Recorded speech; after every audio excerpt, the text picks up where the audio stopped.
We did one study with Will and his team, and it was a study using a MILO range simulator. The police department here was looking into purchasing body cameras. So they wanted some advice as to whether or not being monitored at a point in time would change their performance. It's had tremendous benefits and advantages for policing, but like any technology, there's a lot that we don't know about it. MILO is a training company that exists really for one reason: to help people train to make better decisions under stress. And towards that end, we create scenario systems. There's one behind me here, a simulation training system. So we can get a very good sense of how police officers are going to respond in different types of situations by putting them through these different MILO types of scenarios. The cap behind me is an EEG cap, so it measures officers' brain activity.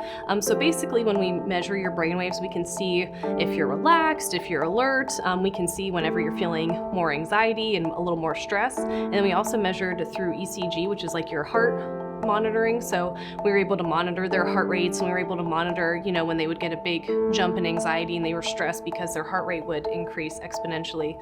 And we were able to use those to understand how officer stress responses impacted how they responded in the different situations. And electrodes in the cap that measure brain activity, we can get a sense of how the presence versus the absence of body-worn cameras affects cognition, cognitive overload.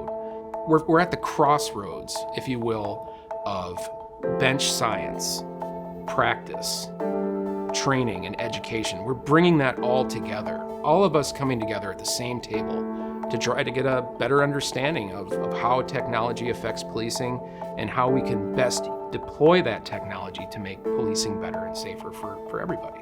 What we're trying to do is drive more academic knowledge, academic science and data, and really for one of the first times matching a technology company with a university that can help us provide data and drive science into what we do so that we accomplish the goals that both groups have, saving lives.